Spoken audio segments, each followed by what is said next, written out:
I was just screaming in pain. I could see fumes coming out from my whole body.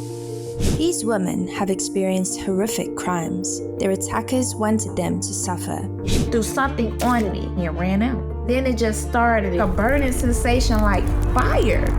They wanted to mutilate them. I just felt this heavy splash on my body, my face and my chest. This burning. I got all this liquid all over my face and body. I thought that it was water. It was definitely something way more toxic. They were all attacked with acid. Pragya's attack happened after she rejected a man who just couldn't take no for an answer. 12 days after my wedding, I was sleeping in the train. This man who wanted to marry me came inside the compartment and he threw acid on me. I woke up screaming because of a burning sensation over my body. My hands had bubbles. I was just screaming in pain and asking people to help. She was taken to hospital, but her stalker wasn't done with her yet.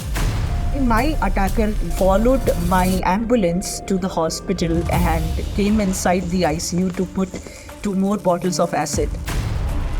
Luckily, police were on the scene and apprehended him.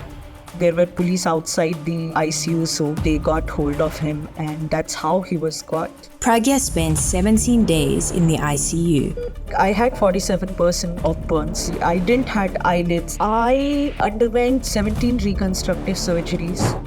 But she struggled with her self-image because of the damage caused by the acid.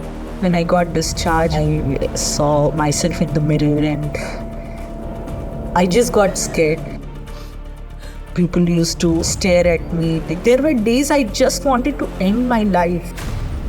Even though her attacker was sentenced, she feels that justice was not served. My attacker got 4.5 years of imprisonment, and I feel that it's not enough. There are men who have this criminal mind to destroy somebody's life just because the person has rejected him. Sylvie didn't know that her next-door neighbor would become her stalker. The girl in question came into my life in 2019. I just felt comfortable being around her. But things changed and Sylvie started to distance herself. I discovered she's not mentally stable. That was when I just knew I had to cut her off. I guess she felt rejected. Her neighbor started posting lies about Sylvie online. 3 different fake accounts came online calling me a prostitute. It was affecting my mental health. It was affecting my business, and I felt like she was stalking me. For Sylvie, the safest thing to do was to move out, but this just made things worse. She actually told her baby daddy I was trying to initiate her in a secret court. The baby daddy decided to get 2 guys. They paid them to attack me. The hitman threw acid at her as she got out of a taxi. There were 2 guys on a bike. I just felt this heavy splash on my body, my face and my chest. I discovered this burning. I was just shouting and asking people to help me. In the chaos, acid fell onto one of the attackers and he came off the bike.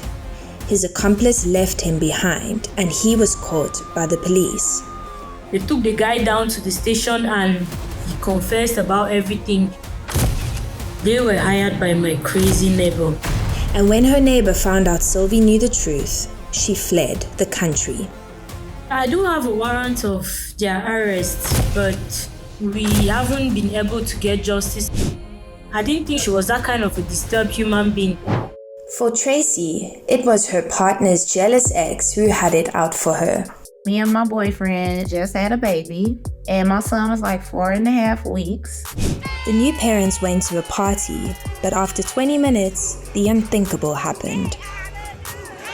My boyfriend, his ex-girlfriend, tried to kind of like make a scene. I decided to leave.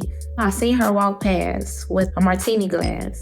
The ex threw battery acid at Tracey's face and ran out, leaving a gruesome scene behind her.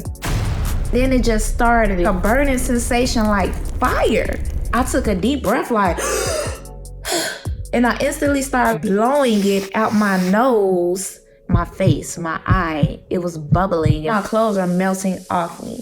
I panicked. I was angry. I was screaming. People were screaming. Tracey had to be airlifted to the hospital, where she got immediate care for her burns. I suffered second and third degree burns on my neck and shoulder. I wear this because the acid was in my nose, so it burnt the skin and it caused my nostrils to shrink. I feel like I look like a monster. Even though the jealous ex was charged, Tracey's life was falling apart. I was in disbelief. Why? Why did this happen to me? My relationship was falling apart. We broke up. I realized that I did need therapy. That's when my turnaround of my healing had started. Unlike Tracey, Anna was attacked by a complete stranger. I opened the door to get out of the car. I saw this lady approaching me with a plastic bag.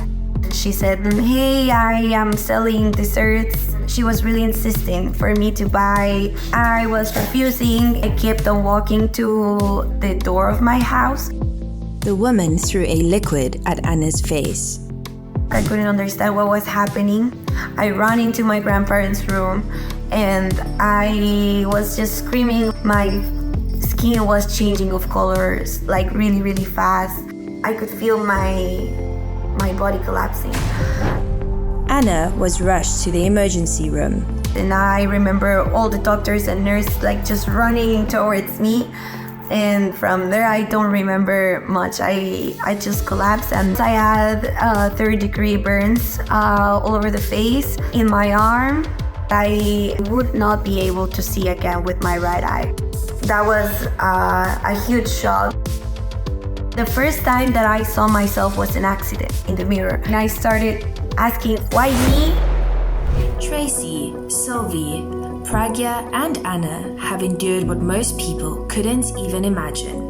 But these women are survivors and have worked through a lot to get to where they are today. When my daughter was born, my life completely changed after that. She gave me a lot of confidence. I realized I need to accept myself for how I am looking. I just want to be an example of strength, example of resilience. The entire incident has really affected my ability to trust people. Make sure you are nice to people, but have boundaries as well. Keep your distance once you see a red flag. Don't try to force things, and know you're beautiful. I am really proud of myself. I keep on sharing my stories because I got so many messages from society saying this is be inspiring for them. There are good days and bad days, but I feel like I always try to remain positive. Time heals wounds. This is me. I am who I am and you are beautiful. It's beauty on the inside just as well as the outside. I am seen. Are you?